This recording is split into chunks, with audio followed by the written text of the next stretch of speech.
Universidad Distrital Francisco José de Caldas. Facultad de Ciencias y Educación.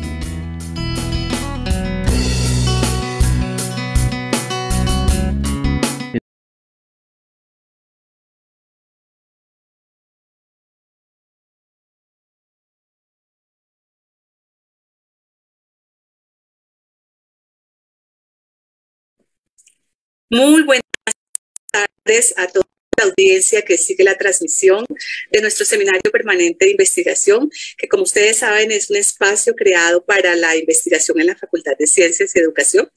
En esta oportunidad tenemos el ciclo de la investigación en sentido estricto y tengo el gusto de presentarles una obra fabulosa, Ciudad de Lobos y Fugitivos, una lectura semiótica de Bogotá que completa, digamos, el trabajo investigativo de nuestro querido profesor Eder Alexander García Duzán. Para quienes no lo conocen, Eder es filósofo de la Universidad Nacional de Colombia, magíster en Lingüística Española del Instituto Cari Cuervo y magíster en Filología Hispánica del Instituto de Lengua Española, doctor en Modelos de Enseñanza, Aprendizaje y Desarrollo de las Instituciones Educativas de la Universidad de Granada y actualmente se desempeña como profesor e investigador de la Universidad Distrital Francisco José de Caldas en los programas de doctorado interinstitucional en educación y en la maestría en pedagogía de la lengua materna. Bienvenido, Eder. Muchísimas gracias por compartir con nosotros este producto tan importante para ampliar el conocimiento sobre la ciudad de Bogotá y sobre los estudios semióticos.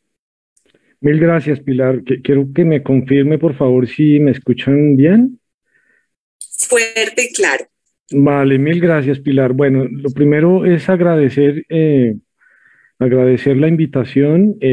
Para mí siempre va a ser un gusto poder estar en este espacio, dialogar con usted, poder hacer más visible este tipo de esfuerzos que, bueno, que en mi caso ya completa 4 años para poder ver finalmente el producto. Y bueno, yo lo que pretendo en este espacio es hacer una presentación muy ligera de la estructura, de la intención de este producto, pero también de los antecedentes, es decir, de dónde salió este producto, para poder contextualizarlos a usted, Pilar, a todos los que nos están acompañando en esta sala remota, y luego abrir un espacio suficientemente amplio para poder escucharlos, para poder responder preguntas de haberlas, que es lo que a mí realmente me interesa. Y es, digamos, en esos ejercicios más dialógicos, más interactivos, poder soltar algunas ideas sobre la posible utilidad de esta obra, pero también sobre su actualidad y sobre la posibilidad de entenderla también como un fundamento para poder leer la ciudad hoy día, es decir, después de 2 años de pandemia y después de 2 paros nacionales que definitivamente le han cambiado el rostro a la ciudad y pues a los bogotanos o a los moradores de la ciudad. Entonces, esa es mi propuesta, apreciada Pilar. Claro que sí, te recibo de muy buen agrado la propuesta e invito a toda la audiencia a seguir la presentación del profesor Eder, porque al final, como él lo anuncia, vamos a abrir un espacio de preguntas y diálogos con este autor, investigador de nuestra universidad, de nuestra gloriosa Facultad de Ciencias y Educación. Entonces, Eder, por favor, tienes a tu disposición el micrófono en la pantalla de este espacio. Vale, mil gracias, Pilar. Bueno, para hacer un poco más ágil esta primera parte de nuestro encuentro, yo he preparado unas láminas en PowerPoint que nos van a ayudar a hacer más ágil el ejercicio de presentar la obra. Entonces me va a permitir compartir pantalla en la sala con todos. Y me confirman, por favor, cuando ya estén viendo lo que les quiero mostrar, ¿vale? Estamos viendo la pantalla, tu presentación. Perfecto, Pilar. Bueno, yo mismo me voy a programar máximo 20 minutos. Permítame, aquí pongo mi timer para no ser exagerado con esto. ¿Les parece? Ya está. Entonces, bueno, aquí tenemos la presentación inmediata del producto. Esta fotografía no es una fotografía ingenua, la tomé 2 días antes de que nos guardaran a todos en marzo de 2019, es decir, hace 2 años exactos. Esta fotografía iba rumbo a clase después de hacer una diligencia por ahí cerca. Y es una fotografía que yo, digamos, aprecio mucho porque cuando yo veo la sombra que está aquí sobre la calle, los faroles dobles y las dos cúpulas de la catedral. Y entonces me dio la impresión que había una simetría entre la sombra, entre este primer elemento y este otro, de suerte que si uno puede pensar imaginariamente en una línea, podríamos desplazarla como intento hacerlo ahora con el ratón. De aquí a aquí y de aquí a acá, intentando mostrar que hay 3 dimensiones en una sola imagen, que son las 3 dimensiones que finalmente yo estudié en la obra: la dimensión simbólica, la dimensión imaginaria y la dimensión real de la ciudad de Bogotá. Es un poco eso también lo que permitió el método que yo empleé para hacer la lectura. Ya voy a detallar un poquito más esto. Bueno, entonces yo quería dedicarle algunos segundos a la fotografía porque me pareció un ejercicio exitoso, no lo tenía planeado y finalmente decidimos con la oficina de publicaciones ponerlo en la portada. Rápidamente muestro aquí la estructura de cómo se me ocurrió presentar la obra. Es un texto que salió bien engordadito, salió de más de 300 páginas, de suerte que en un principio para mí fue un reto personal hablar de esta obra. Creo que uno escribe finalmente para no morir, o finalmente uno escribe de lo que no sabe y por eso sale tanto. Entonces, se me ocurre presentar la obra como en estos 7 momentos. Parece mucho, pero realmente no voy a gastar mucho tiempo. Los antecedentes, porque debo 2 gratitudes importantes a la presentación de este producto. ¿De dónde viene esta obra? Que tiene una historia de ya 9 años de vida. Los soportes investigativos que fundamentaron la lectura que yo hago de Bogotá. La apuesta conceptual, porque así inicia la obra, haciendo una apuesta muy local y muy auténtica por el entendimiento de qué es una ciudad y cómo leerla. La metodología empleada, el objetivo fundamental de la obra y unos grandes elementos que nos permiten detallar la estructura del desarrollo de esa lectura sobre la ciudad de Bogotá. Y bueno, pues algo nos deberá quedar de todo esto, que es lo que yo llamo lo que nos queda tras el análisis. Entonces, rápidamente, los antecedentes, pues felizmente tengo la posibilidad de presentarlos en términos de productos previos. Toda mi obsesión por leer la ciudad de Bogotá tiene más de 20 años, pero el primer producto donde yo comienzo a mostrar cosas de este esfuerzo es en el manual de ifología, cuando todavía no estaba vinculado a la Universidad Distrital, sino pertenecía a la lógica de lo privado. En este manual, el último capítulo de esta obra, Manual de Ifología, está dedicado a una lectura muy audaz de la ciudad de Bogotá, con los elementos que en el 2008 yo tenía. Luego hay una conceptualización mucho mayor cuando ya soy parte de la Facultad de Ciencias y Educación de la Universidad Distrital, y cuando tengo la fortuna de tener el apoyo del Centro de Investigaciones de la universidad, que me permite lograr un macroproyecto a 4 fases, a 5, pero finalmente se redujeron a 4 fases, para tratar de pensar a largo plazo la relación entre identidad social y textos estéticos. Pero para eso tenía que pasar por una primera fase que era de conceptualización, y esa fase para leer diferentes tipos de códigos está concentrada en esta obra que aparece en el 2014 con el título de Investigación en Lengua Materna, Camino y Fundamentos.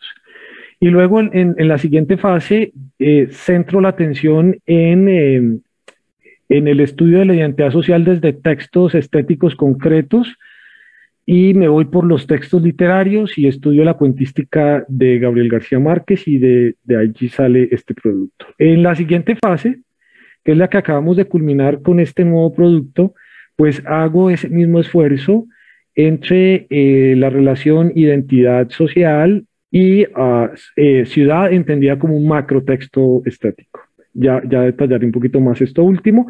Y la que proyectamos es la que sigue, que esperamos ya renovar fuerzas para poder seguir avanzando en esto y seguir contando con el aval institucional, será el cierre de todo el esfuerzo que ya cumpliría más de 10 años en ese momento entre la relación identidad social y cine colombiano contemporáneo.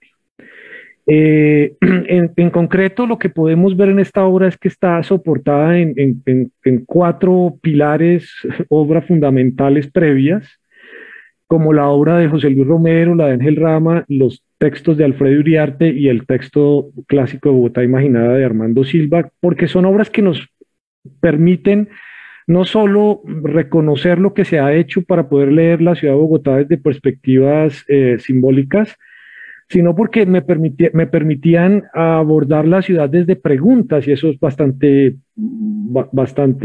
estratégico.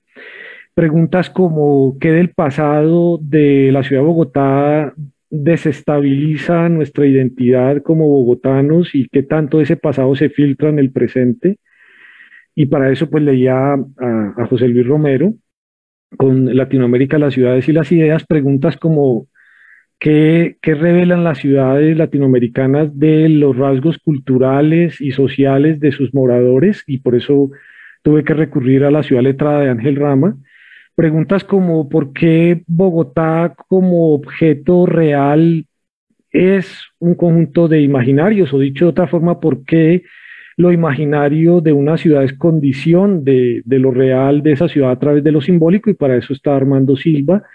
Y pues digamos todo el soporte histórico pues de muchos autores, pero fundamentalmente en las obras de Alfredo Uriarte, como Breve Historia de Bogotá, o esta otra obra maravillosa que editó la Universidad Jorge Tadeo Lozano a comienzos de siglo, que se llama Ojos sobre Bogotá. Lo interesante es que cuando uno apila estas 4 obras, le dan una perspectiva supremamente amplia para poder entender cómo Bogotá pasó de ser una ciudad continua a una ciudad discontinua y finalmente una ciudad fragmentada, y sobre esa base es que se pueden hacer lecturas mucho más sofisticadas, pero también mucho más exactas del devenir de la ciudad. Claro, lo primero que yo tuve que hacer es tratar de hacer una puesta conceptual por cómo entender la ciudad para poder, desde esa definición, sugerir una metodología de leerla interpretativamente. Y el resultado está compilado en este grafo que también aparece en los preliminares del libro, donde básicamente me guío en la idea de Ítalo Calvino, las ciudades, ese bello libro, Las ciudades invisibles, pues toda ciudad tiene un rostro invisible y un rostro visible, pero yo tenía que darle operatividad a esa idea casi poética y para eso terminé entendiendo cualquier ciudad como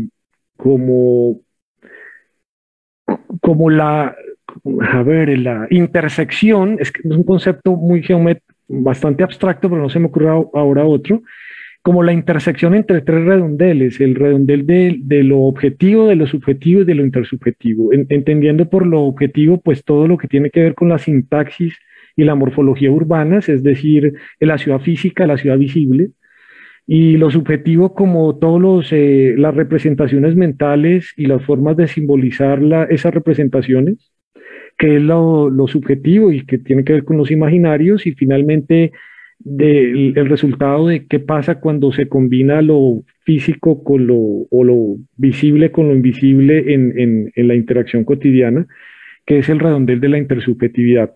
Evidentemente esto implicaba un esfuerzo muy grande y era acudir a la interdisciplinariedad, porque para leer la gramática urbana tenía que saber cosas de arquitectura, de morfología, para poder anudarlo con el asunto de los imaginarios tenía que saber cosas de antropología, de semiótica urbana y de gramática social, pues fundamentalmente de historia.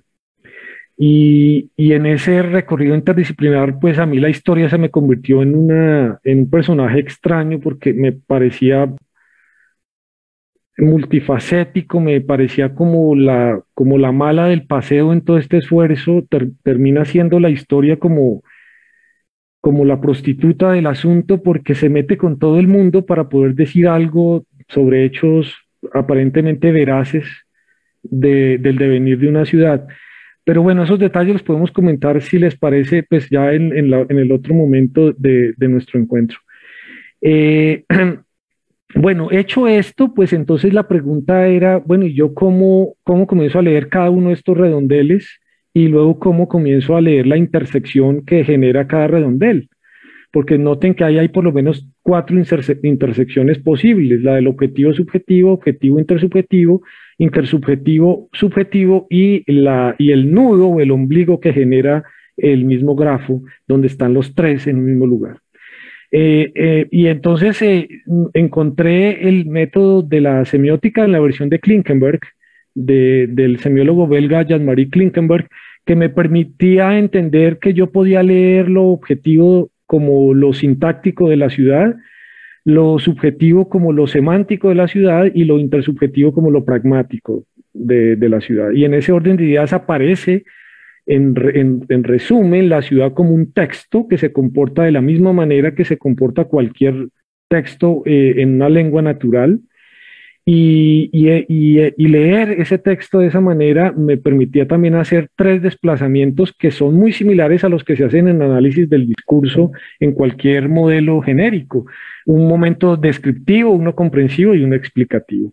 Entonces ya teniendo esa claridad conceptual y metodológica, pues me propuse como objetivo general leer en esa clave metodológica, leer qué es lo que se ha venido ocultando, qué es lo que se ha silenciado o incluso lo que se ha tergiversado cuando hablamos de la ciudad de Bogotá desde su fundación hasta la actualidad.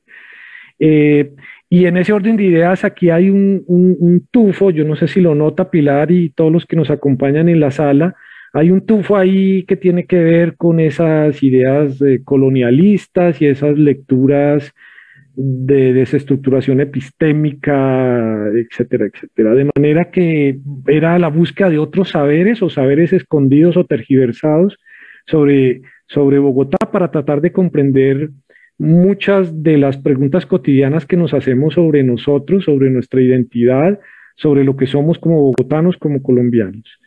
Pues hecho este esfuerzo, ya tocó el trabajo de pica y pala, que no es un trabajo fácil, que es comenzar a recorrer la sintaxis, la semántica y la pragmática bogotanas.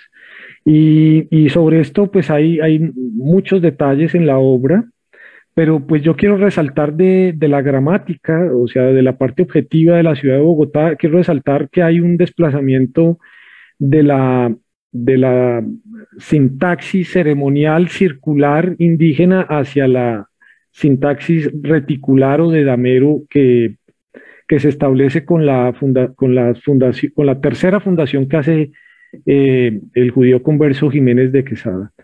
Esta imagen a mí siempre me ha cautivado porque es realmente el primer mapa de la villa santafereña que cuando fue refundada en 1539. Es necesario recordar rápidamente que Bogotá es una de las pocas ciudades del mundo que tiene tres fundaciones y tras la tercera fundación no quedó bien fundada. Y se fue esto a un litigio que se solucionó en Sevilla 40 años después de la tercera fundación en abril de 1539. Bueno, aquí rápidamente se muestra cómo en el punto 10, ahí tenemos la Plaza de las Yerbas, lo que llamamos la Plaza de Santander. Ahí ocurre la segunda fundación en agosto de 1538 y se hace la primera misa. En el punto de este mapa que queda justito enfrente del número 10, que es digamos, la primera iglesia que tuvo nuestra villa. Y después hubo una tercera fundación que es lo que llaman los historiadores como Alfredo Iriarte y otros, ya no la fundación de facto, sino la fundación jurídica, donde se repartieron las tierras y comenzó a aparecer el fenómeno de la violencia paramilitar y digamos, el destierro fundamentalmente, en que consistía, digamos, el devenir de las ciudades latinoamericanas después de las fundaciones por parte de los colonizadores.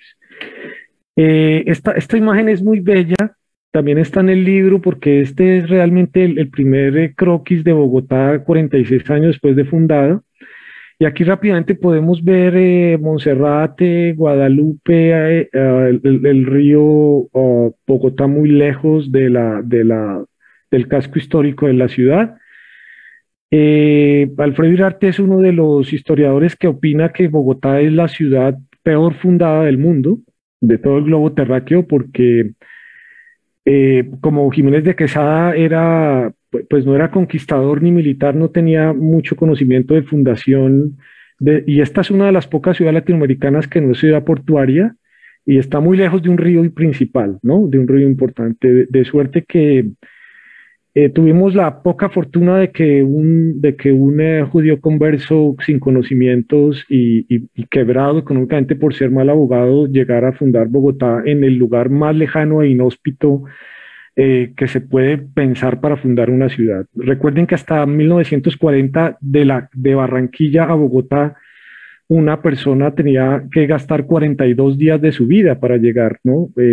Tendría que tomar por más de 20 días un barco por el río La Magdalena o río Magdalena hoy día y luego desde Honda entrarse en mula por las dos cordilleras para poder llegar a Bogotá 40 días después. Hoy día uno se va en Avianca en una hora o se va uno en Bolivariano o en Berlinas del Fonse en 22 horas. Pero es hoy día, digamos, hasta 1940 se tardaba uno 42 días para poder llegar de la zona Caribe al interior del país. Esta es una evidencia que me parece a mí clarísima de cómo esta es una de las ciudades peor fundadas del mundo. Pero lo más interesante es que cuando uno termina de hacer ese recorrido sobre la lectura sintáctica, se encuentra con un primer punto que es el que yo resalto como una de las grandes conclusiones de todo este esfuerzo, y es que nuestra fundación fue traumática, pero además fue traumática porque ejerció una violencia agraria que yo resumo en 5 grandes momentos. Primero, los reyes de Castilla se adjudican el continente una vez llega este charlatán, este imaginador que es Colón, y hacen un acuerdo imaginario entre Roma y Sevilla, que es una especie de escritura imaginaria que hace Colón apoderándose y escriturando la Nueva España, es decir, América, y que ya desde ese momento autorizaba a las tropas invasoras a expropiar, a despojar, a desterrar. La pregunta que uno se puede hacer en este momento es: ¿y dónde están las escrituras? ¿Y en qué notaría lo hicieron? ¿Y quién lo autorizó? ¿Y bajo qué tipo de acuerdos? Ahí comienza la violencia agraria de la que hablamos aquí. Luego de hacer ese acuerdo imaginario donde se supone que desde Roma, con la deidad, con la aprobación de la deidad católica y Sevilla, ya se podía fundar ciudades. Desde 1505 en adelante comienza a hacerse las fundaciones en tierra firme. De hecho, la primera ciudad fundada, que es hoy día en el Valle de Urabá, que es la ciudad de Santa María la Antigua, pues fue fundada por Pedrarias Ávila en 1505. Lo que pasa es que fue una ciudad quemada rápidamente por los aborígenes y se obligó a una nueva fundación.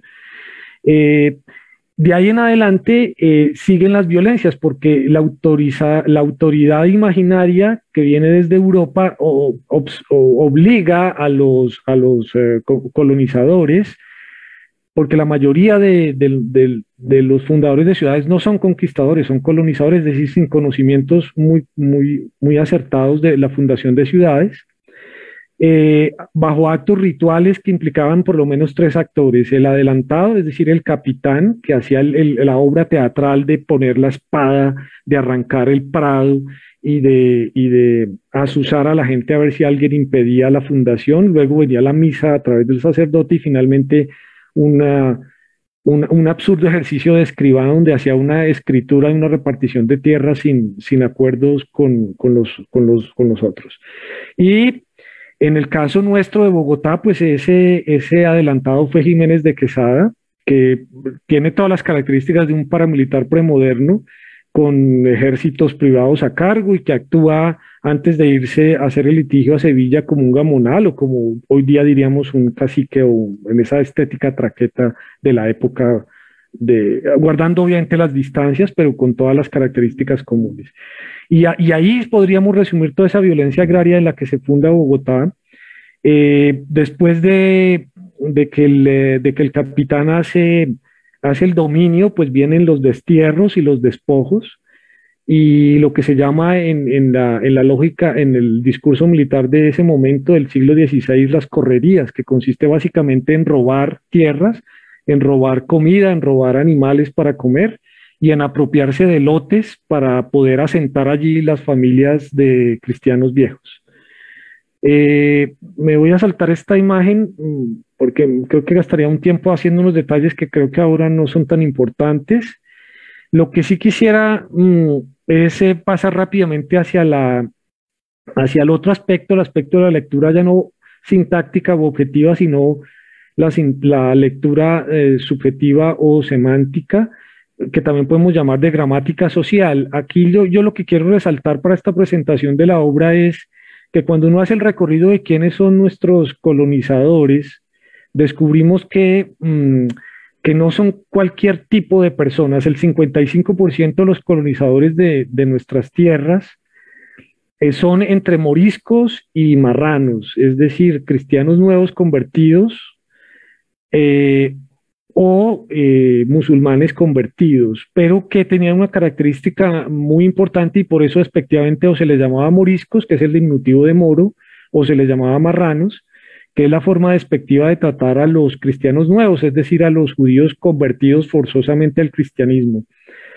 Lo que llama la atención es que más del 55% de los colonizadores de nuestras primeras villas o son marranos, o son moriscos, o la mezcla de los dos. Y estos son los sujetos que fueron perseguidos por más de 300 años en Europa, los que fueron quemados, los que fueron desterrados, y era porque guardaban una asociación que se hizo desde el siglo I a ese pueblo de deicida de los judíos, que fue haberles atribuido la culpa por la muerte de Jesucristo. Y desde el siglo I después de Cristo hasta nuestros días, los judíos han sufrido una historia infinita de expulsiones, pero quizá lo más importante, estos judíos se les ha atribuido la imagen de ser amigos de Satanás o de encarnar el mal mismo. Y quizá por eso son tan odiados y han sufrido tantas diásporas. Esos personajes con esas características fueron nuestros colonizadores de las primeras villas. Sabemos por historiadores muy serios de la Universidad Nacional que la villa fundada en 1539 no pasaba de 400 personas. Y más de la mitad de esas personas fueron cristianos nuevos, es decir, marranos o moriscos, que de forma subrepticia, es decir, camuflada, llegaban a América a fundar y llegaban temerosos de que también fueran expulsados de acá porque las leyes de Castilla impedían que tanto marranos como moriscos llegaran a la Nueva América porque temían que los contaminaran bajo ese simbolismo de encarnar la propia maldad. Sin embargo, eso fue lo que sucedió y la Villa Santafereña es un buen ejemplo de ello, de manera que nosotros hasta la actualidad tenemos en nuestros genes culturales, genealógicos, tenemos rasgos, características y herencias de marranos y de moriscos.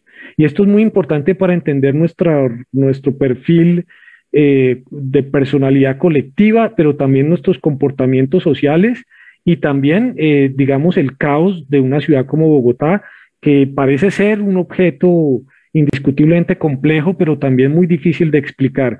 Pues yo estoy convencido, y es lo que trato de justificar en la obra, que muchas de las cualidades y del devenir de la ciudad de Bogotá se explica por el origen de estos intrusos que fueron nuestros colonizadores y que hoy día, digamos, podemos todavía intentar imaginar cómo es que vivían de forma enmascarada o camuflada en las villas que iban creando por su carácter supersticioso y de arrieros y nómadas, fundaban y fundaban ciudades. Aquí tenemos una imagen muy bella de los moriscos en América, en el Nuevo Reino de Granada. Y aquí tenemos, digamos, algunas pequeñas ciudades que nos permiten, aún en el siglo XXI, imaginarnos cómo eran esas primeras villas fundamentalmente habitadas por moriscos y marranos, como Barichara en Santander, que conocido como el pueblo más lindo de Colombia y que no hace sino recrear el ambiente andaluz de donde venían, de Andalucía y de Extremadura, donde venían desde 1501 esos moriscos y esos marranos a vivir de forma secreta aquí en las pequeñas villas fundadas. O también como sucede, bueno, esta es otra imagen de Barichara, aquí como también sucede en este pueblito de Monguí, en Boyacá, que cuando uno lo recorre como turista puede desplazarse hacia el siglo XVI e intentar ambientar cómo eran esas pequeñas villas habitadas por estos personajes tan particulares que son nuestros antecesores y de los cuales heredamos características culturales, lingüísticas, sociales e ideológicas.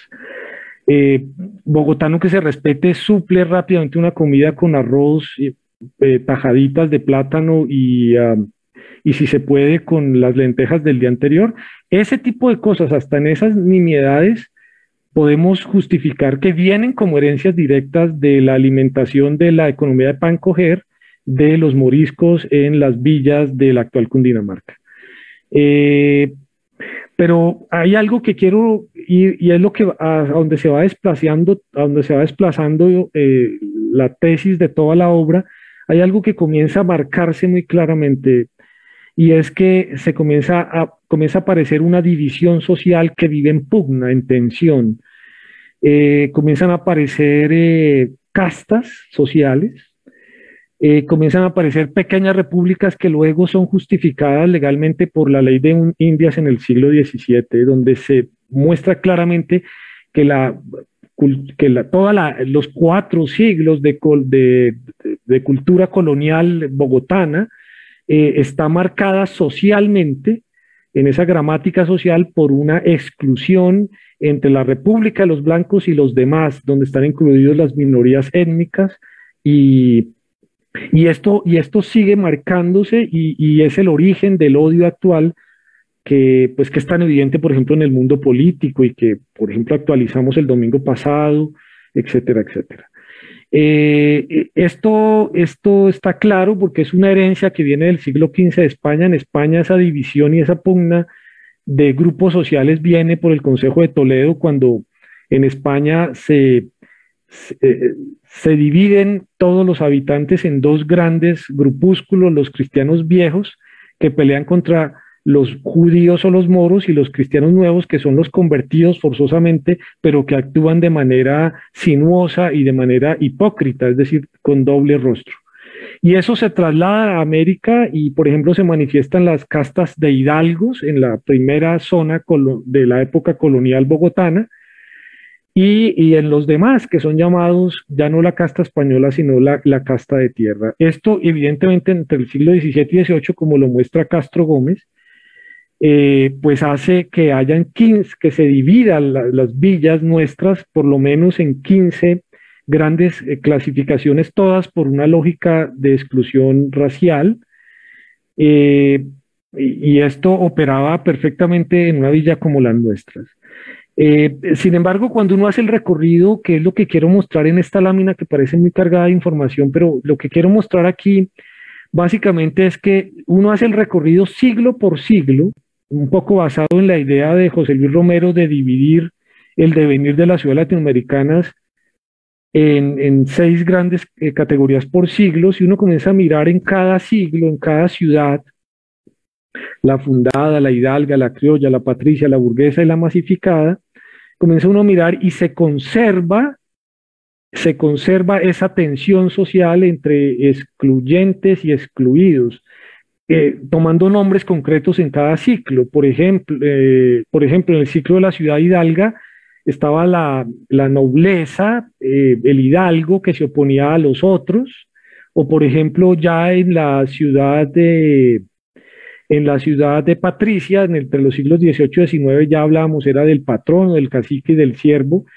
Y cuando uno sigue haciendo el recorrido, descubre que en pleno siglo XXI sigue esa pugna social, y ahora se llamaría entre la crema innata de la aristocracia bogotana y los lobos que hacen la lobería. Y aquí comenzamos a entender un poco la justificación del título de este esfuerzo. En todo caso, lo que podemos ver es que hay una segunda violencia en la que se muestra como, en esta lectura semiótica de la ciudad, en la que se muestra como característica identitaria concreta de Bogotá. Primero, la violencia agraria, y que básicamente obliga a un despojo y por tanto un destierro, pero por otro lado a una violencia que podemos llamar epistémica desde algunos colonialistas como Spivak, Homi Bhabha, etcétera, donde vemos que esa violencia epistémica niega o invisibiliza al otro desfavorecido en esa tensión social, pero también le niega sus saberes, ¿no? Y eso permite que hablemos de una especie de muerte lenta, que no podemos atribuir a algo en particular, sino a todo un sistema, que es el que justamente llama el profesor Ángel Rama la ciudad letrada. Y ya para cerrar la última lectura, pues tendríamos el asunto de los imaginarios. Pues los imaginarios que tenemos de Bogotá justamente están basados en esa tensión social, que es heredera de esa violencia epistémica y de todos los efectos de la violencia agraria. Y básicamente lo que vemos es que la clase favorecida se imagina a la Bogotá siendo europeos, mientras que la clase popular o desfavorecida se imagina a través de cierta anarquía que se manifiesta, por ejemplo, en destemporalizaciones, se manifiesta, por ejemplo, en desterritorializaciones o desreterritorializaciones, es decir, de nuevas formas de usar funcionalmente los espacios de la ciudad, con los estrechos márgenes de bordes que deja la clase burguesa o la clase favorecida. Pero incluso también lo hace a través de un ejercicio donde puede mezclar todos los tiempos, todas las etapas y todas las posibilidades de vida en una misma ciudad, que es lo que justamente analizamos al final de la obra. En todo caso, prima un imaginario de división social que tiene un correlato en lo espacial, es decir, en lo sintáctico o lo físico. Entonces está el cachaco que se opone al lobo, que también puede ser llamado el guache, o también puede ser llamado el lumpen proletariado, o también puede, digamos, tiene bastante el patán, bueno, etcétera, etcétera. De manera que terminamos haciendo esa lectura y terminamos confirmando que en pleno siglo XXI esa pugna que nace en el siglo XVI se mantiene viva y sigue siendo auspiciada por una ciudad letrada, a pesar de que algunos colegas digan que la ciudad letrada ya está hecha trizas. En mi obra fundamento que esto es apenas una ilusión de algunos, porque se confirma con mis argumentos que sigue la ciudad letrada siendo muy funcional y manteniendo esa división social en una división espacial entre centro y bordes, entre sur y norte. ¿Qué queda de todo esto? Pues a manera de conclusiones, pues yo creo que lo más importante que queda de esto es que vemos cómo todo esto son herencias que pueden ser explicadas cuando uno hace un recorrido tanto de la dimensión objetiva como subjetiva e intersubjetiva de la ciudad de Bogotá, y que vemos que hay una dominancia de los lobos o de los guaches sobre la crema innata o aristocracia bogotana, basada en unos estereotipos raciales y sociales. Y todo esto me lleva fundamentalmente, por eso digo, pongo aquí la imagen de que ya termino, todo esto nos lleva a mostrar que Bogotá está, digamos, en mi lectura de la ciudad, está gobernada por cuatro grandes dimensiones. Una topográfica que divide a la ciudad en norte y sur y a nivel nacional entre zona costera y andina. Una perspectiva climatológica que hace ver que los que viven en tierras cálidas son bárbaros, son animales, y los que viven en climas fríos son los que están en la civilización, pero que dentro de los que están en el clima frío también hay subdivisiones de pugna social, una topología lingüística que divide los del buen hablar y coloquial, que son los que están excluidos de la ciudad letrada, y una esquematización que cada vez adquieren más nombres y cada vez nuevos rostros. El guache o el montañero o el lobo o el patán, que se opone al decente, al refinado, al aristócrata. Y cuando digo que nuevos rostros, pues yo alcanzo a mirar esto incluso con la inmigración venezolana, bueno, etcétera, etcétera. Bueno, esto es un poco lo que se puede encontrar en la obra. De suerte que yo detengo aquí mi presentación, espero que haya servido de abrebocas y entonces, Pilar, pues yo creo que ya estoy a disposición de todos ustedes, de usted y los que están en la sala, para poder escuchar los comentarios y si hay preguntas y pues si creo que puedo responderlas, pues me animo. Claro que sí, muchas gracias, Eder, por presentarnos esta obra tan sugerente, llena de muchas provocaciones. Ha sido un proceso bastante largo. Tuvimos la oportunidad de escucharte en otra emisión de nuestro seminario y quedamos muy gratamente complacidos con todos estos planos que tú nos registras y esta lectura semiótica de la ciudad, ¿no? Eso es un retrato crudo de nuestra realidad que plantea esta tensión permanente, como tú lo mencionabas durante la presentación, cómo la historia marca nuestro presente, ¿no? Entonces quisiera que ahondáramos un poco más en esto. Durante tu presentación mencionabas algunas herencias de la ciudad, herencias coloniales, herencias de de estos otros que fueron nuestros antecesores, con lo de la comida, pero ¿qué de las herencias de la ciudad en su evolución colonial y republicana persisten en la ciudad bogotana, además de esto que ya nos has mencionado? Sí, es una pregunta muy pertinente, Pilar. Digamos, yo tengo una fuerte tendencia por hacer este tipo de demostraciones en el mundo de lo lingüístico, por ejemplo. Pero esta investigación me obligó a mirar muchas más cosas. Mire, decía yo hace un momento, esto suena un poco, ¿cómo decirlo, Pilar? Un poco escandaloso decir que todos todavía guardamos genes de marranos y de moriscos, pero pues es indudable, todos creo que con la leche materna también nos alimentamos de todo aquello que nos dejaron los judíos desde la Baja Edad Media y que llegaron aquí desde el siglo XVI, bajo la lógica de lo que podemos llamar en los libros de historia los cristianos nuevos, los judíos sefardíes o los judíos conversos, que despectivamente se llaman marranos. Cuando uno echa una mirada a la característica, creo que el profesor Serrano lo hace también en el libro ¿Por qué fracasa Colombia? Pero cuando uno echa esa mirada retrospectiva, descubre cosas que son significativas en la medida en que uno comienza a entender por qué somos como somos, es decir, por qué tenemos ese rostro identitario que hace que tengamos una ciudad como la nuestra. Por ejemplo, no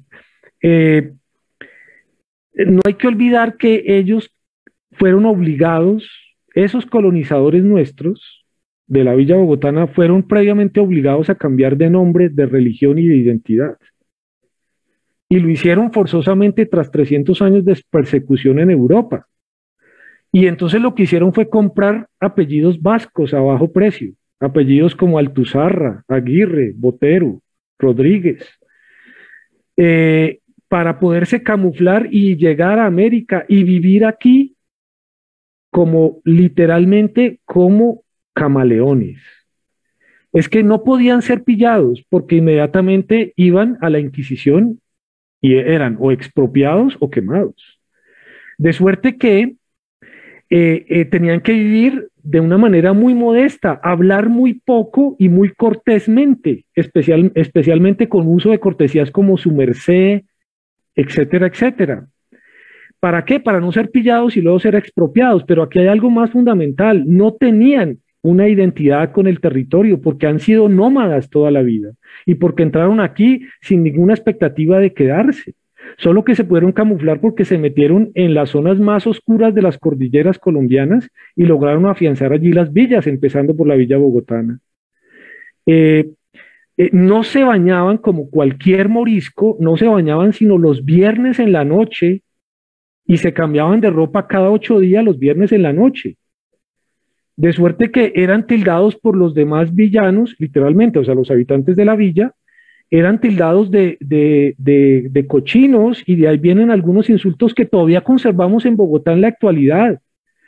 Yo escucho que un insulto en Bogotá es indio, montañero, demonio, porque eran asociados con Satanás, mugre, mugroso, hediondo, o sea, hediondo, inmundo, todos esos son insultos en Bogotá y todo se refiere, cochambrudo, como decía mi abuelita, la señora María Luisa, y también alcahueta, arrastrado, sinvergüenza, hijo de puerca, es un insulto en Bogotá. Hijo de puerca remite al hijo del puerco, al hijo del marrano, al descendiente del judío converso.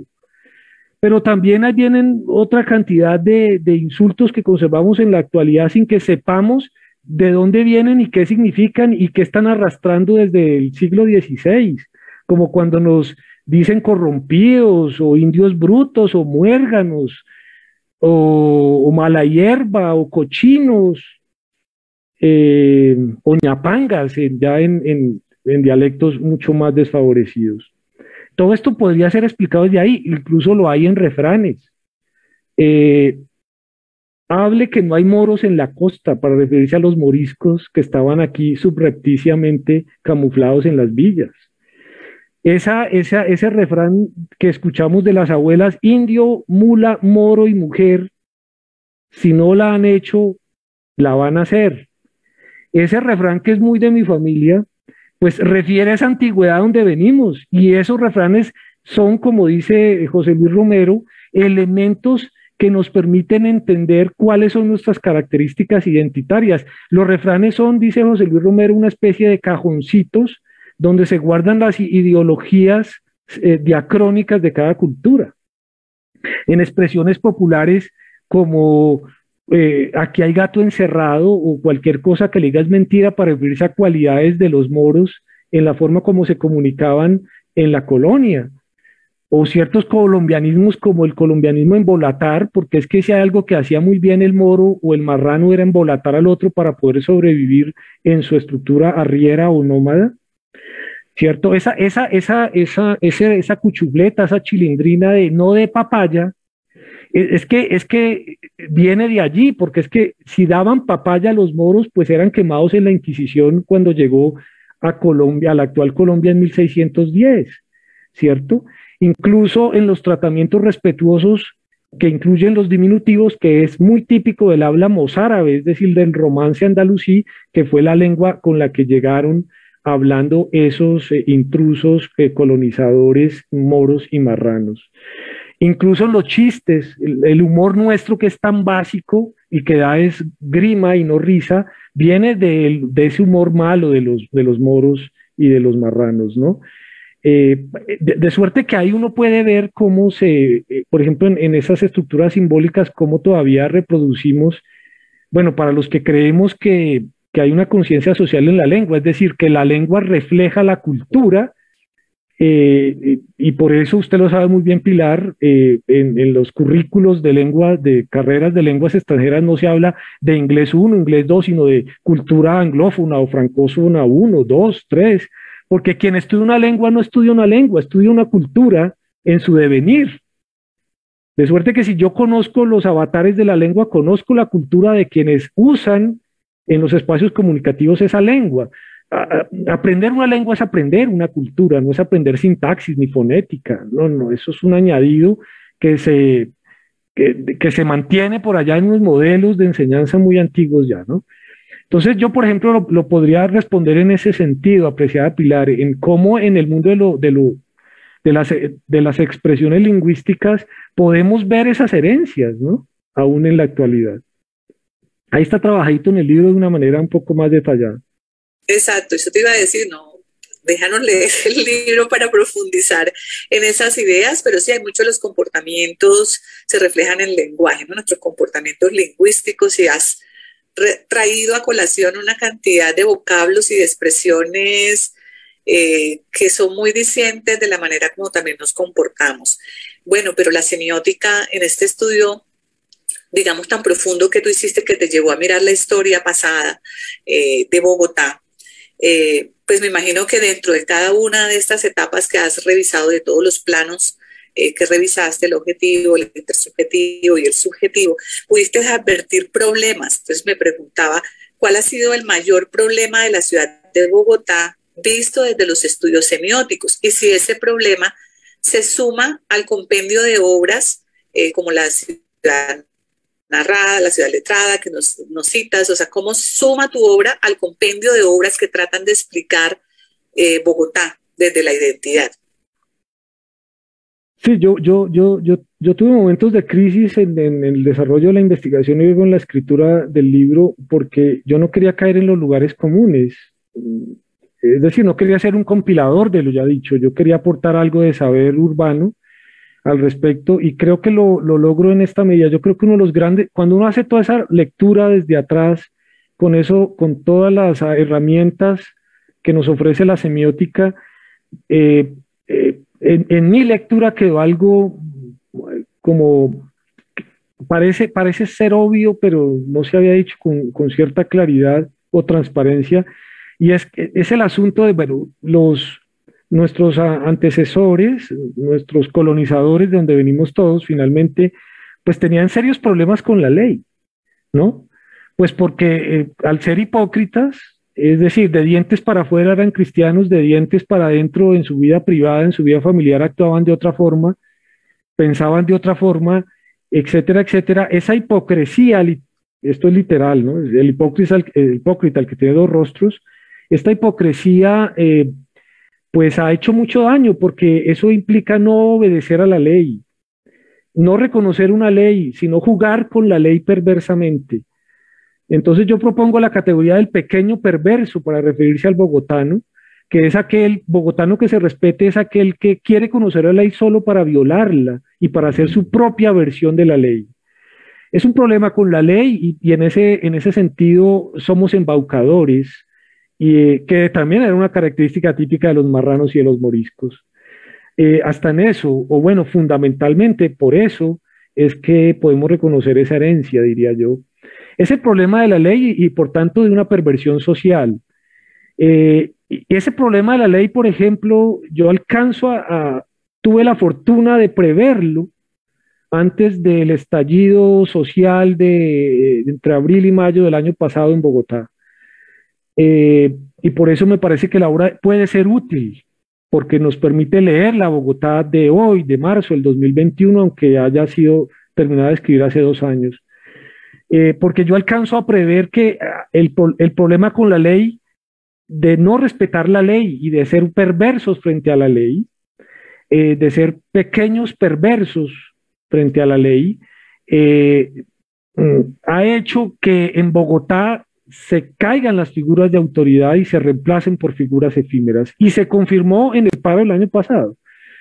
Ese fenómeno curioso de tumbar estatuas de figuras de autoridad que son figuras de colonizadores, de presidentes, es decir, de figuras de autoridad modernas de los colonizadores, y reemplazadas por unas que duraban poco tiempo, dice mucho de que Bogotá es una ciudad huérfana, carece del padre y por tanto carece de la ley con mayúscula. Y en ese sentido es peligroso porque estamos fuera de la ley, es decir, fuera del no. Y es algo también paradójico porque Bogotá le huye al no, pero sin embargo prima el no del octubre del 2016, el no del domingo pasado, porque yo leo lo que pasó el domingo, ese optimismo de muchos del domingo en la noche que se esfumó el martes en la mañana cuando vimos la estrategia de Fico, unido otra vez con los mismos de siempre y con el discurso de hace 20 años atrás. Recordaba yo que de nuevo aparece ese padre que quisimos tumbar el año pasado en el paro nacional, porque no sustentaba una ley que era una ley equitativa para todos. Hasta ahí llega el problema de la ley en Bogotá, y por eso yo termino diciendo en la obra que Bogotá es gótica, y por eso la llamo bogótica y no Bogotá, pero además es bogótica huérfana. No tenemos padres, y los padres que reemplazan a los padres de Bogotá, hasta donde yo logré verlo en mi lectura, son padres efímeros y palimpsésticos. Un comentario final para darle forma a esto último, Pilar, y escucharla de nuevo, o a alguien que nos quiera interpelar en la sala. Cuando el distrito decide bajar la estatua de Bolívar en el Monumento de los Héroes en mayo del año pasado, para que no la quemaran o no la tumbaran los jóvenes manifestantes, en ese momento esa imagen para mí es dramática, simbólica, semióticamente hablando, porque se cae, desaparece la imagen del padre de la patria, Simón Bolívar, y queda Bogotá sin ley, sin padre, sin autoridad. Pero yo lo puedo atestiguar porque fui un manifestante más que vi cómo horas después de bajar la estatua, con grúas de manera muy delicada, montaban un retrete, lo que aquí llamamos en Bogotá una taza sanitaria, para reemplazar esa figura de padre. Y me preguntaba yo alarmado, con mis ojos de iniciático semiólogo, me preguntaba, ¿este es el nuevo padre? ¿Esta es la ley? ¿Una taza de baño que es la que conserva la caca humana? Bueno, pero dése cuenta de algo más, Pilar, y es que donde tumbaron la estatua de Jiménez de Quesada en el casco histórico de Bogotá, unos días antes de lo que le estoy contando de Bolívar, allá cerca al lugar donde sucedió la segunda y la tercera fundación de Bogotá, ahí pusieron la estatua de Dylan Cruz, del joven acribillado por el ESMAD. Y también dura horas, porque el retrete en los héroes dura pocas horas, la estatua de Dylan dura 12 horas, y luego queda el espacio vacío. Bogotá sin padre, Bogotá huérfana. Es un problema de la ley. Muchísimas gracias, Eder. Es una reflexión bastante sugerente de la manera como nos relacionamos con la ley, con la norma, con las prácticas de desobediencia, pero también con estas prácticas de irreverencia que terminan como en un vaciado de contenido, ¿no? Y nos dejan como estupefactos ante estas realidades identitarias que tú describes en la obra. Creo que va a ser realmente un descubrimiento para muchos de los lectores que se animen a comprar el texto, encontrar otras formas de entender desde la semiótica todas estas otras miradas que aunque se suman a los trabajos que se han hecho sobre Bogotá, van a irrumpir de manera irreverente frente a las lecturas cotidianas de Bogotá, ¿no? Porque muchas de estas historias de Bogotá hay estos retratos identitarios que nos ligan al pasado, pero también en algunos uno ve como cierta lectura de nuestras identidades ligadas a esta mirada del otro como el otro inferior, el otro diferente. Entonces, muchas gracias por aportar a expandir el conocimiento que tenemos sobre Bogotá. Bueno, yo creo que es como importante ahora, como tú lo mencionabas en tu respuesta, y es que esta mirada al pasado te permite entender la Bogotá del presente, y es como terminas con tu obra, ¿no? Con esta idea de bogótica, ¿no? Yo quisiera preguntarte, porque tú mencionas al inicio de tu presentación, que pasaron muchas cosas en Bogotá también como esta ciudad impactada por los problemas de pandemia. Entonces, ¿cómo se podría leer la ciudad de Bogotá en la actualidad después de la pandemia, pero también de estos paros nacionales que fueron consecutivos y que se unen a muchos otros paros que históricamente hemos tenido en la ciudad, pero estos dos últimos fueron bastante dicientes? ¿Cómo lees tú la ciudad a partir de todo lo que has estudiado en tu obra? Bueno, Pilar, se me ocurre responder de esta forma, espero no ser muy impertinente con lo que voy a responder. Hay una obra de la profesora Guiomar Dueñas que se llama Los hijos del pecado. Es una obra que yo recomiendo mucho porque es un estudio muy detallado, muy bien logrado de la profesora Dueñas, Guiomar Dueñas, sobre la Bogotá colonial. El título dice todo de lo que ella encuentra en ese estudio. Somos hijos de ilegítimos, ¿no? Pasó algo en Bogotá en la época colonial, y es que para evitar los moriscos y los marranos, evitar ser expulsados, comenzaron a hacer convenios con los cristianos viejos y comenzaron a haber matrimonios que comenzaron a generar adúlteros, y por tanto en términos esos coloniales fuertes, digamos, esa limpieza de la sangre que se quería cuidar también en América, pues queda difuminada. Esos hijos del pecado, pues seguimos siendo hijos del pecado, claramente. Esos hijos del pecado hoy día en esas rótulos lingüísticos de guaches, de cachacos contra guaches, de guacherna contra crema y nata, etcétera, etcétera, esos lobos que generan esa lobería terrible, pues hoy día yo veo que son más lobos, pero también, como dice el título de la obra, más fugitivos. Somos más lobos, pero también queremos huir de la lobería. Lo que pasa es que lo que yo veo en la actualidad, y lo que yo veo con esta pugna entre lobos y aristocracia bogotana, es una especie de nuevo mestizaje que generaría una nueva categoría a las que ya se han estudiado en el colonialismo. Porque con fenómenos como la narcopolítica, por ejemplo, Pilar y todos los que me escuchan en la sala, vemos que los aristócratas se untan de una estética traqueta, y eso se manifiesta en los fenómenos de narcopolítica, ¿cierto? Esa estética traqueta de la que habla Medina, por el historiador, por eso Medina, en ese libro maravilloso que recomiendo mucho, que se llama El rompecabezas de la paz, donde él dice pues que uno de los problemas serios de la paz es que no hemos podido extinguir la estética traqueta. Como Colombia ha sido siempre una historia céntrica y todo ha sucedido desde la ciudad letrada bogotana, esa narcopolítica se ha concentrado en los políticos del centro de la ciudad. Entonces, si uno mira en detalle fenómenos como esos, que son la evolución de la cultura mafiosa colombiana, una versión muy vulgar de la cultura mafiosa italiana, esa cultura mafiosa en Bogotá ha hecho que los aristócratas se unten de lobería, ¿cierto?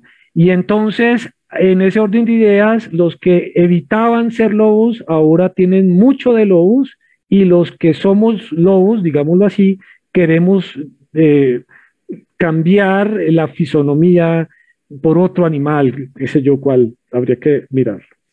De manera que por eso termina diciendo la obra que somos una ciudad de más lobos, pero de más fugitivos, porque en el fondo todos queremos huir de esa realidad. Y si algo que caracteriza nuestra ciudad es que todos la defendemos, todos decimos que es una ciudad bella, pero también debemos reconocer que en el fondo todos queremos huir de Bogotá y huir de Colombia. Y eso se ha activado en los últimos días en mis interlocutores más cercanos, que amenazan con alistar las maletas y irse si gana Fico, por ejemplo, etcétera, y pero uno dice que Bogotá es una machera, mi rey. Pues no, pues sí es una machera, pero yo no me quedo a ver esta hecatombe, ¿cierto? Es eso, creo que en el fondo se ha venido generando un rostro identitario mucho más complejo de analizar, que supera esa dicotomía clásica, porque esa dicotomía lo que ha generado es una mixtura, un nuevo mestizaje, y encontramos en los políticos de alta alcurnia todos los gustos de los lobos o de los guaches o de la guacherna haciendo guachafita con sus guarichas, ¿no? Y entonces está el aristócrata de estrato 6 con una finca, con carros de alta gama, con caballos y con mujeres esbeltas recorriendo sus prados, ¿cierto? Y ese tipo de cosas hace que nos obligue a leer esa pugna social desde otro lado. En el segundo, en el paro 2021, para acercar un poco también a los elementos de su pregunta, apreciada Pilar, en los detalles del paro yo veía algo muy curioso, y es que había el discurso popular, abría tajantemente la dicotomía gente de bien, los demás, el pueblo, ¿cierto? Y esa gente de bien se manifestaba absolutamente agresiva. Recuerden, por ejemplo, el hecho del 9 de mayo, donde la gente de bien al sur de Cali literalmente salió a cazar indígenas con armas de fuego en camionetas blindadas de alta gama, literalmente a cazarlos. Lo que pasa es que las noticias matizaban esto diciendo que habían conflictos, bueno, etcétera. Permítame, yo revisé la noticia y anoté el titular del diario El Tiempo, no sé si lo tengo por aquí a la mano, para que nos veamos un poco cómo se camufla ese tipo de realidades. Caracol Noticias decía el 9 de mayo, a propósito de la gente de bien cazando con armas de fuego indígenas del CRIC, del sur del país: confusa situación en vía Cali-Jamundí, confusa situación. Subtítulo: enfrentamientos entre indígenas y comunidad. No hubo enfrentamientos entre indígenas, esto no es verdad. Es que hubo 8 heridos de gravedad porque los cogieron a bala. Eso no es ningún enfrentamiento, eso es una canallería, ¿no? Pero bueno, eso era lo que aparecía en la televisión pública. Ahí, por ejemplo, estaba tajantemente la relación gente de bien versus los demás.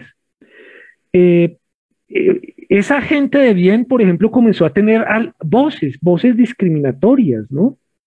Incluso algo es escandaloso para nosotros, porque esas voces aparecían, por ejemplo, en la figura de profesores de la Universidad del Rosario, haciendo exclusión porque una estudiante manifestaba en la clase virtual que estaban matando al pueblo y que ella no estaba de acuerdo con eso.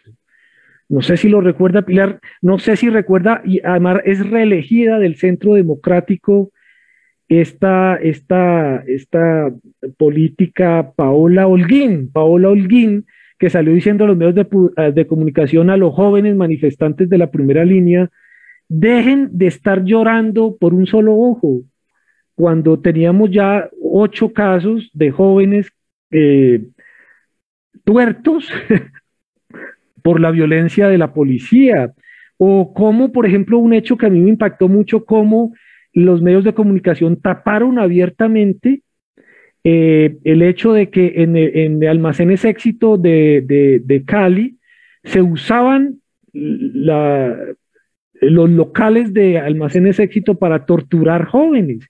Y a mí me parecía eso absolutamente terrible, en la medida en que en el Palacio del Consumo, que son Almacenes Éxito, ¿no? Uno va de uno, ¿cierto? Uno va al Mercaboy, porque uno sabe que Éxito, que es Carulla, pues es Carolla, y eso, allá uno va es a consumir y a dárselas de gente de bien, ¿cierto? En el Palacio del Consumo, consumían los cuerpos de los consumidores. Sí. Y yo decía, ¿cómo explicar eso? ¿Cómo explicar eso? Esto que son actitudes de la gente de bien, con las voces de la gente de bien, pues es muy de lobería, ¿no? Y entonces vuelvo a la idea de que lo que vemos hoy día es que esa división tajante es hoy día una mixtura, un nuevo mestizaje que apenas estamos vislumbrando y que yo me imagino que a futuro podremos estudiar mejor. Muchas gracias, Eder. Es un panorama, realmente me uno a Lucita Contreras, que nos acompaña desde la transmisión, que es muy duro, ¿no? Reconocer quiénes somos, ¿no? O contra quiénes estamos, son sus palabras de Lucita Contreras. Y bueno, en este contexto, en lo que tú nos has explicado, ella se pregunta, como para articular la pregunta de Lucita, que la hace reflexionar referente a la naturaleza de la obra, ¿no? Entonces se pregunta si la intención del texto es optimista o no. Entonces, un poco para hilarlo con este tema, o sea, un estudio de este corte semiótico, un estudio de estos que revela y hace visible nuestras más grandes escollos, nuestras más grandes heridas, y nuestra naturaleza loba, que se manifiesta en la contemporaneidad. Es una obra que se pretende sumar a estas obras de optimismo y cómo esto contribuiría en una facultad de ciencias y educación como la nuestra, en los procesos de formación, tanto de la formación lingüística, formación histórica, formación identitaria. ¿Cómo tu obra apuesta a ello? Yo voy a responder de esta manera, espero satisfacer a nuestra colega, que le agradezco infinitamente la pregunta. Me parece una pregunta que me pone frente al espejo porque nunca me había hecho preguntas de ese orden. Yo respondería en dos sentidos. Yo diría, primero, en los preliminares de la obra yo digo que hago mía la cuchufleta que afirma que dime en qué ciudad vives y te diré quién eres. Es una deformación de una cuchufleta de otro orden, pero la adopto para poder darle, digamos, una escritura mucho más abarcadora, pensando en lectores menos peritos, digamos. Pero yo sí me atrevería a decir en este momento, con peligro de después arrepentirme, que mi obra no es pesimista, es realista. Y si hay algo de pesimismo, sería un pesimismo feliz, porque a mí me produjo felicidad descubrir por qué actúo como actúo, por qué somos como somos, y tratar de explicarlo de una manera que a mí me parece transparente, es decir, que no tiene márgenes grandes de equivocación. Porque está sustentada en hechos históricos, pero también en lecturas que trenzan ese pasado con el presente y que nos hace pensar que Bogotá siempre ha sido una especie de uróboro, es decir, de serpiente que se muerde su propia cola, o dicho de otra forma, permítanme un segundo, yo aquí hago un saludo importante y ya estoy con ustedes.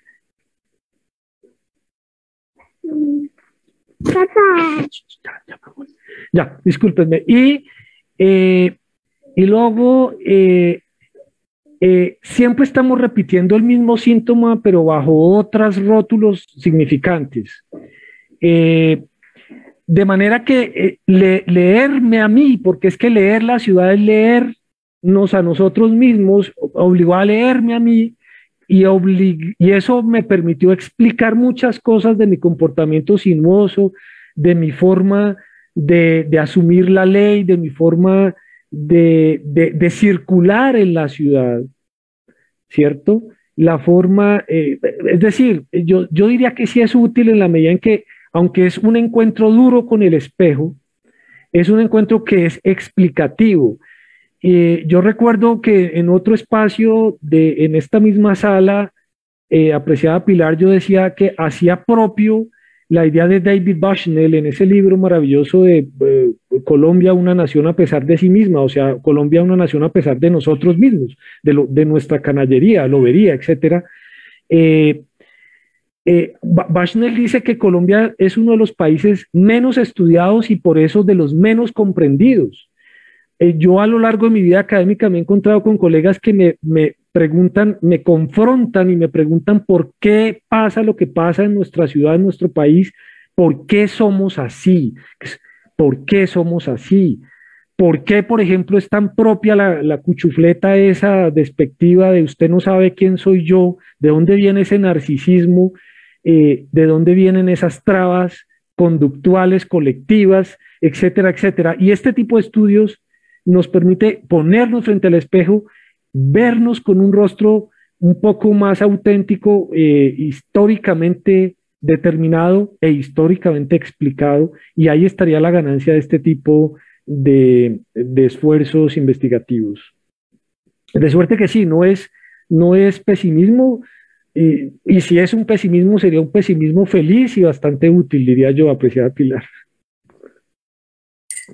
Concuerdo contigo, es una forma de entender que muchas de las obras que tienen estas características explicativas nos muestran un espejo y que muchas veces, para utilizar un poco la metáfora del título de tu libro de fugitivos, fugarse de Colombia como del territorio de Bogotá, fugarse no soluciona nada, sino fugamos de todas estas prácticas que nos tienen en el lugar en el que estamos.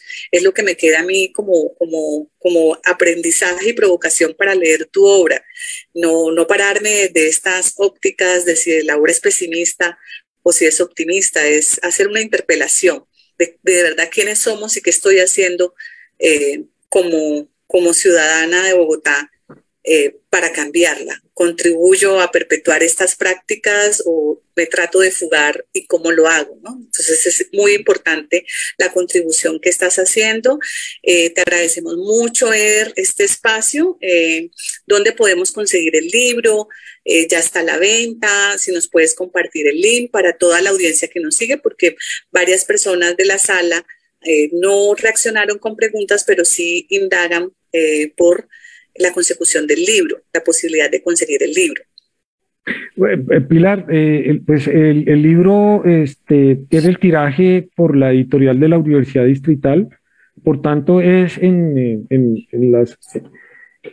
la web de la página, en la pestaña de investigación, está todas las publicaciones, resultados de investigación, la página del Centro de Investigaciones de la Universidad Distrital Ciud.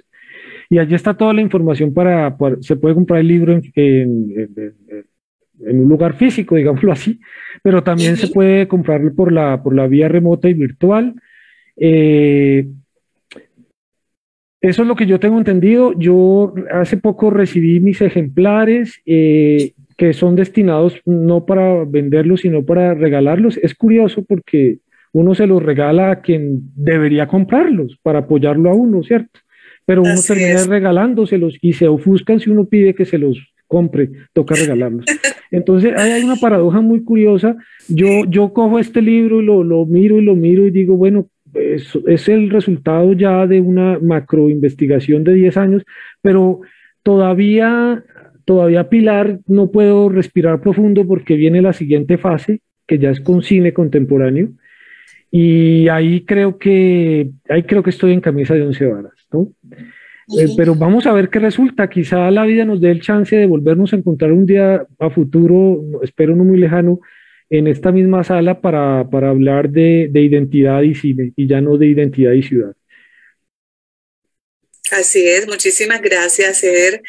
A toda la audiencia que nos sigue en el Seminario Permanente de Investigación están cordialmente invitados a adentrarse en el tiraje de este libro que tiene todas estas provocaciones y que nos permite, a través de la presentación que nos hace Eder hoy, provocarnos y vernos en ese espejo para mirar formas de entendernos, de entender quiénes somos nosotros como bogotanos. Y pues María Fernanda, ya como para cerrar, Eder, ella reacciona que de pronto queda en el aire la pregunta de cómo asumir ese reflejo, esa imagen que nos llama y que nos define sin alarmarnos. Pues yo creo que no está mal tener pasiones como esas, ¿no? Pero yo honestamente yo creo que estamos sobredimensionando en términos pasionales la recepción de la obra, porque yo creo que no es, yo creo que el resultado de este tipo de como de premisas que van saliendo como resultados de la investigación, no es para alarmarnos, es más bien, nos permite más bien otro tipo de cosas que ya no son del orden de lo emocional, sino más bien del orden del logos, de lo racional, porque yo insisto que aquí no hay solo descripción y comprensión, aquí también hay explicación y uno pide explicación para tratar de poder, eh, digamos, asumir lo que somos. Sin explicaciones uno no podría lograrlo. Y de suerte que si alguien tiene el valor, pues de abrir la obra y de checar, pues en la zona de resultados se va a encontrar con la síntesis de todas esas explicaciones logradas que se resumen realmente en tres tipos de violencia, ¿no? La violencia agraria, de la cual somos todos hijos, de la violencia epistémica, pero también de violencias invisibles que incluyen todo lo que tiene que ver con machismo, con sexismo, con racismo, y por tanto es una obra que termina mostrándonos que si no rompemos esos comportamientos sinuosos nuestros con explicaciones, vamos a seguir repitiendo esa historia de segregación que tanto daño nos ha hecho desde la colonia y ya por más de 5 siglos. De suerte que también la invitación es a que no pensemos que necesariamente hay una lectura emocional que nos deja con la boca abierta, sino también, digamos, bueno, en últimas, si se aburren, hay algo muy, muy interesante y es que hay imágenes a color y no son pocas. Entonces uno se entretendría finalmente mirando las imágenes que son de mi autoría, que llevo recopilando una batería de imágenes de Bogotá por más de 20 años. En la introducción de la obra yo cuento que esto no es nuevo, que esto es una obsesión mía desde el año 2001. De suerte que aquí hay 21 años también de reflexiones compilados, también en imágenes. Y bueno, lo que más me llama la atención es que la imagen final es cerca a mi casa, entonces me, me mola mucho ver la obra también por eso. Muchísimas gracias, Eder, por tu presentación y a todos ustedes por seguirnos en la transmisión del Seminario Permanente de Investigación de nuestra Facultad de Ciencias y Educación, y estaremos muy pendientes, por favor, de la página de publicaciones de nuestra Universidad Distrital, donde ustedes pueden encontrar el libro. Sin embargo, nosotros en el Seminario Permanente vamos a alojar la presentación que se ha hecho hoy y vamos a conseguir para ustedes el link de la editorial para que puedan fácilmente acceder a la compra de este material. Seguramente que también lo vamos a tener en la Feria del Libro de Bogotá, en el stand de la Universidad Distrital. Eder, muchísimas gracias por tu generosidad. Ha sido realmente un panorama bastante profundo que nos invita a un ejercicio intelectivo importante. Más que un ejercicio emotivo, también un ejercicio intelectivo. Muchísimas gracias. No, a usted, Pilar, muchas gracias porque posiblemente esta sea la única forma de hacerlo visible y ustedes me han ayudado en ese propósito, pero sobre todo porque es un placer conversar con usted. Gracias, lo mismo. De manera que ha sido un rato muy agradable y dejo un cordial saludo, pero también un abrazo enorme a los que nos están acompañando en la sala. Porque, bueno, realmente esto tiene sentido porque uno escribe para alguien, ¿no? Y si aquí hay gente escuchándonos es porque tienen ese interés y eso es lo que lo alimenta a uno realmente.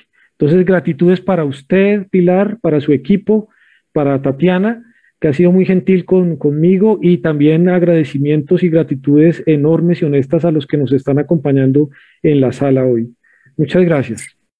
Muchísimas gracias a mi equipo del Comité de Investigaciones, a Camilo en la transmisión de Rita, y a todos ustedes por seguir nuestras transmisiones y nuestra programación. Los invitamos a seguir sintonizando el Seminario Permanente de Investigación de nuestra Facultad de Ciencias y Educación de la gloriosa Universidad Distrital Francisco José de Caldas. Un abrazo, Eder, y espero verte pronto para tomarnos un café.